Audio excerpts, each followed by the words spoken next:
Let me just say a word of encouragement to those of you who are aiming towards missions or are now in the process of learning a language for the sake of missions, or maybe already on the field several years and still struggling with the second or third language that you have had to learn, and you're discouraged.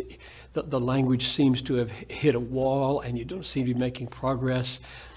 I just want to encourage you that in my experience of learning Greek and Hebrew on the way, which aren't spoken, but then learning German as a 25 to 28-year-old from scratch, went to Germany, didn't know any German, had to take Deutsch für Ausländer there.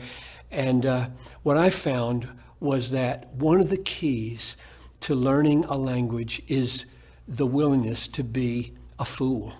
The willingness to be a little child. Here you are now, you're working on a PhD, or for you may have got a master's degree, a bachelor's degree, and you go and you're learning a language and you sound like a first grader.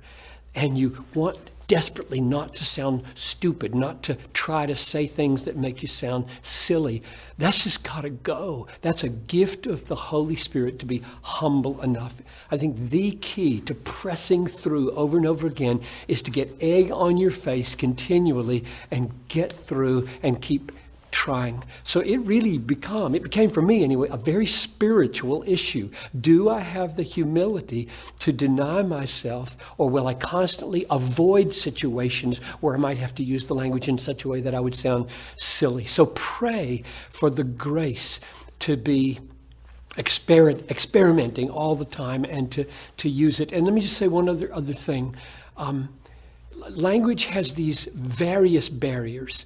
You hit the nouns, you hit the verbs, you hit the clauses, you hit conversation, you hit reading at certain levels, and each one seems insurmountable. And if you'll press on by the grace of God, crying out for God's motivation, you break through that barrier and you make another headway. So really, sticking to it is the key, isn't it? I found that in my moments of greatest discouragement, crying out to God for motivation, don't let me quit, was the key. And God came through, and He's come through over and over again in all the ways where I've hit things where I felt, I can't do this. I can't make it any further. I can't grow in this. At those moments, you say, God, please help me. I need you. I believe you've called me to this. He will come through. So just don't throw in the towel. Don't walk away. Press on through.